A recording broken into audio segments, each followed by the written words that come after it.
I can deny it no longer. I have a problem. And it's not what I thought it would be. No, but thank you.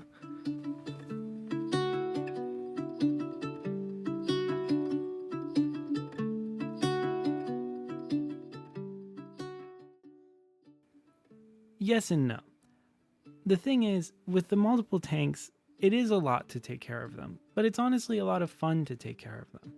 And something you begin to notice when you're taking care of so many different tanks is that there's always one little problem child, if you will, that just doesn't meet the mark. Hey guys. Yeah, I know, I'm gonna get that taken care of. This tank is the home of a group of guppies that I keep and breed. They are very interested in breeding. Why are you running? Why are you running? My understanding was that they would cull their own young, but that doesn't happen. I'm in danger! Actually, buddy, you're really not. So anyway, yes, I understand you guys, but you have to let me explain to the viewer that this tank is going to move into this tank. This tank is 30 gallons, so it's a bit bigger, but it's going to work perfectly for what I need. So I've got a drawing somewhere here of exactly what I'm looking for. There it is. Spectacular, I know. Anyway, now we begin the fun process of cleaning up the tank. I'm going to speed through a lot of this because, in all honesty, it is just kind of a mess, and there's really no method to my madness. I am basically just taking water away, scooping up fish, taking all the stuff out, and putting it where I can. It's a lot of stuff and a lot of time. I think overall this was somewhere in the range of like an hour and a half of just cleaning the tank out.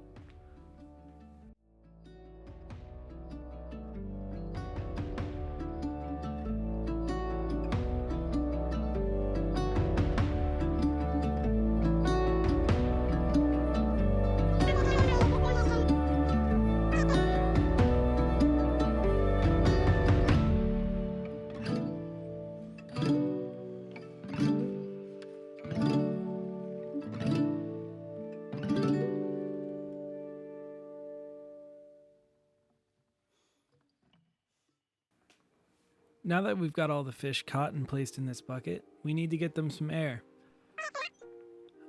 I'm aware. Yeah.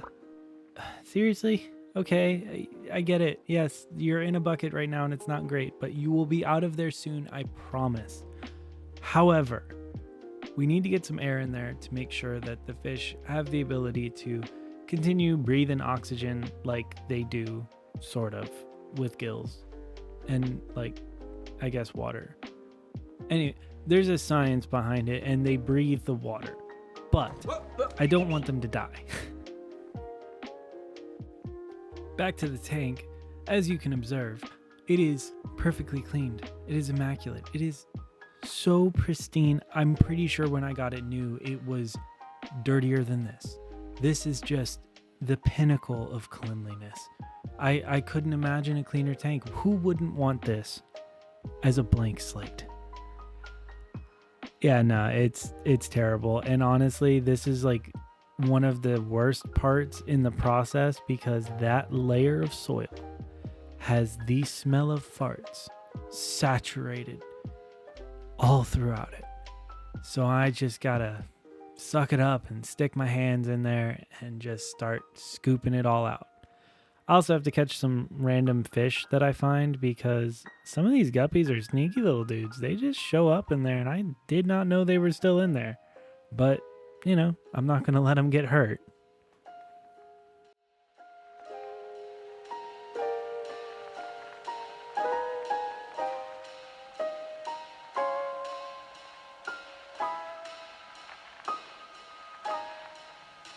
Now we're basically at the end of the cleanup process and this can go outside. And I broke it. I freaking dropped it on concrete and shattered the glass. Now we're going to try some close-up magic. Try again. Dude, it's not working. Do it again. Come on. There we go. Just call me Scott Lang. Anyway, now that the tank is there, yes, the tank is there. Yes, it appeared behind you. Just move on, dude. We now need to assess everything we have. Spiderwood, some rocks, bucket of plants, mostly Anubias, bucket of sand, some other plants that aren't really relevant, and fish, yeah. Are you serious, dude? Anyway, we've got to start the montage, because every good aquascaping video has a montage. Look at the light. It's so bright. Look at the tank. It's so glass. And from a different angle? Oh my gosh, this is Patrick Bateman levels of interesting. The way he pours the dirt, the subtle texture to it. And hold on a second. That is not enough dirt. Are you gonna come back and pour more dirt? That's not enough. That is literally like the smallest fart of a pile in the middle. Could you put more? Thank you. Thank you. Anyway, what we're doing here is setting up the substrate layer, which is quite possibly one of the most important parts of the tank. Realistically speaking, you could make a substrate layer out of straight sand, straight gravel, or something complex like this, where there are multiple components going into it to effectively help increase the lifespan of the substrate. The reason why I'm doing this is because I'm going to be planting crypts in the tank, and they like to feed from the roots. So first I add the soil, and then from there, the next thing I'm going to add are 3 products from ADA. Those 3 products are going to be Tourmaline BC, which is this first item that you see me spreading on the bottom here. The next item that I'll be using is going to be Bacter 100. So this is going to basically be like a addition of some extra bacteria, beneficial bacteria to both the substrate and technically the water column as it makes its way out. Lastly, we're going to put Clear Super, which is actually, I was reading the ingredients and it actually has some charcoal in it. So it's just going to help basically reduce any issues that could occur in the substrate layer. With this tank, the most common things I was noticing was that the substrate layer seemed to be the biggest sore point. Next, we're going to use UNS Contro Base in order to build up the back section in the middle. These bags are filled with pumice that, to my understanding, is coated with a bit of nutrients, but really the main goal of it is to keep the substrate layer aerated because there's something actually in the substrate stopping it from compacting, and to add additional height to the substrate. Now I'm going to take that sand that I cleaned out from the tank, the 20 long that it was originally in, and I'm going to go ahead and add that. You're going to see the water is pretty brown and kind of gross. That is because the water is mixing with the dirt as I pour it in. But the thing is, you kind of need the water in the bucket with the sand that you clean, because if you don't have it, it doesn't really come out of the bucket all that easy. It gets caked onto the sides, and then you're going to just have to spray the bucket out and you could lose a bunch of sand that you paid for. Now that we've gone through and spread the sand out into a thin layer over top of the base substrate, we're going to clean off the sides of the tank, clean the bucket out just to kind of get any remnants that are in there. And then we're going to go ahead and move forward to doing the hardscape.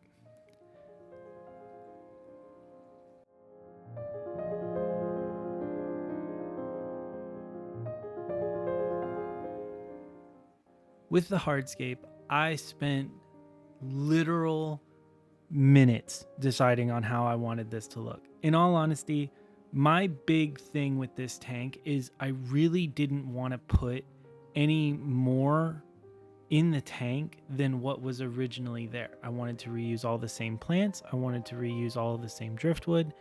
If maybe some of my other plants that have reproduced quite a bit I need to use, that's fine. But for the most part, I wanted to try and keep it as basic as possible, because in all honesty, more of what's going on here is I breed the guppies, which they do that, and then I take them to my local fish store and let them sell them so that other people in the hobby can get a interesting color morph of guppy.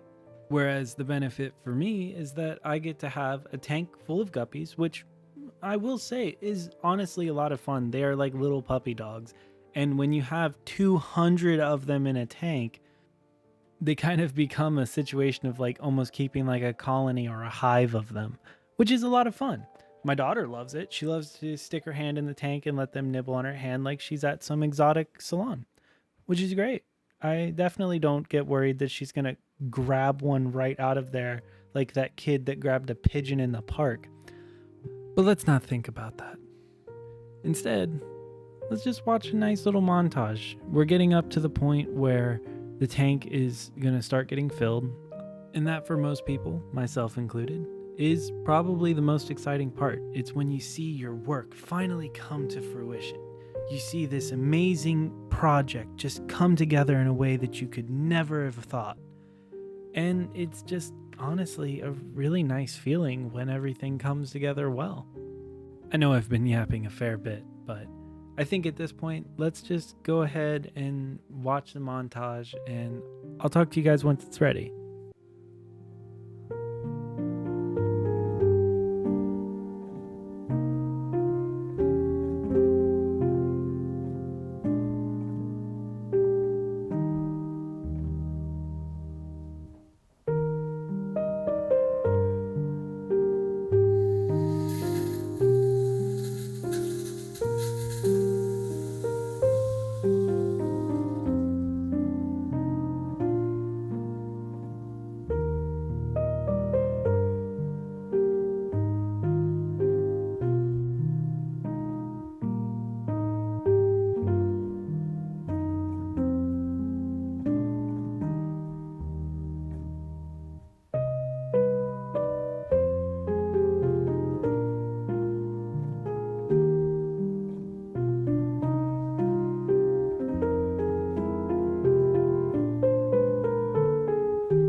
Now that we're at this point, the tank is full and we're just about ready to go ahead and add life. This is going to be a whole lot of guppies very quickly, so check it out.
And now, the moment I've been waiting for. The reveal.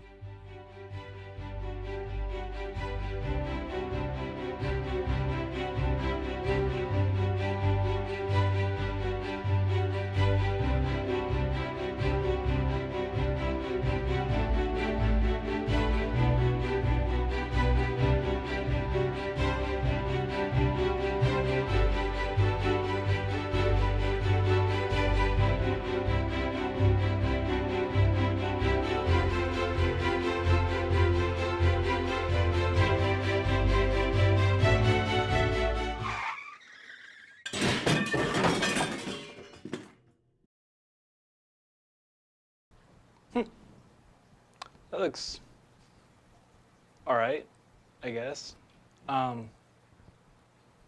It just, I don't know. I'm not really a big fan of how those input and output pipes look. Like, hey, future me. Yeah. What are we thinking on that? Does it look good? I'm not a big fan. No, it doesn't. You don't think it looks good either? I know we just shot the whole reveal and did the cool spin and all that. Yeah. We can redo it.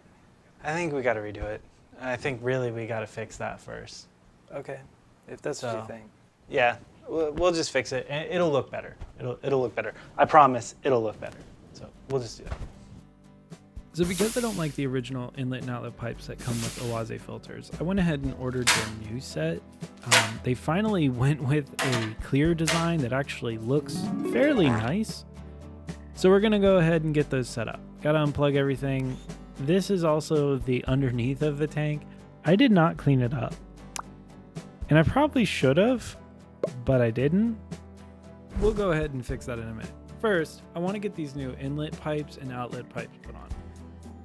I know it doesn't seem like a big difference, but the reality is, in any project, the details make the project. If you focus on the details and make sure that they're set up well, then your overall product ends up looking just a little bit better. It's not going to turn this into some IAPC or whatever the acronym is, award-winning tank, but it's going to look nicer to me. And that's what I like. Now that we've got that out of the way, I got to take care of this. This is disgusting. Thank you.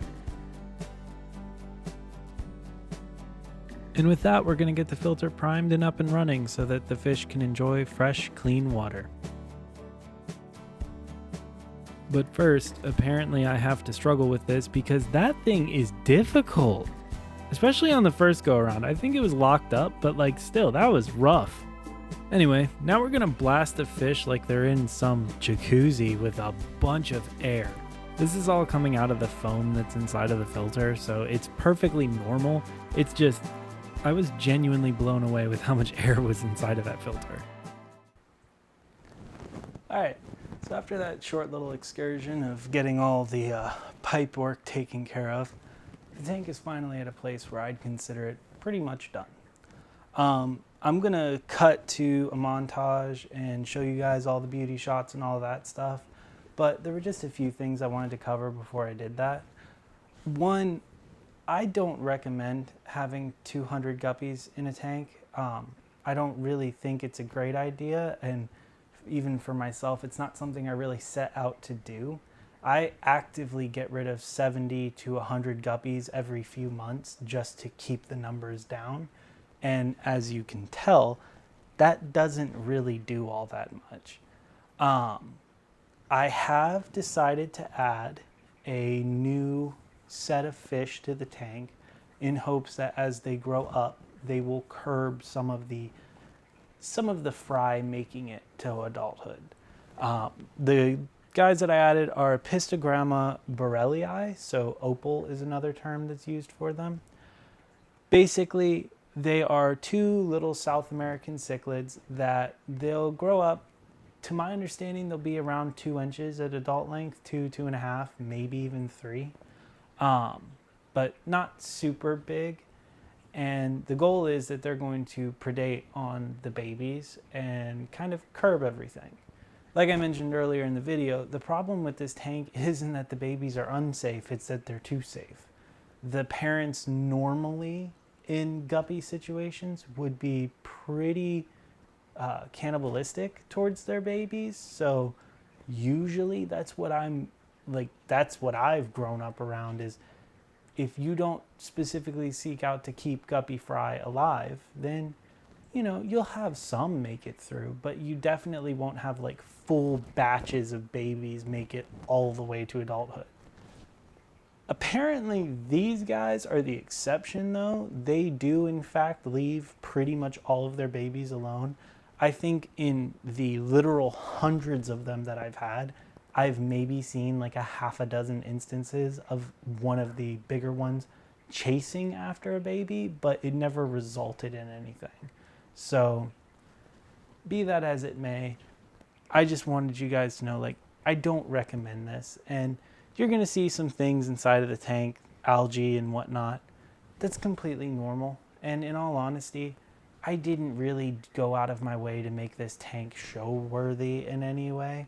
It's just more so like, hey, come along with me as I do something that I already had to do. So if you picked something up from this, that's amazing. And if you just hung out to see the end product, I thank you for that. With all that said, though, we're going to go ahead and just cut to the montage because really, that's what you guys are here to see.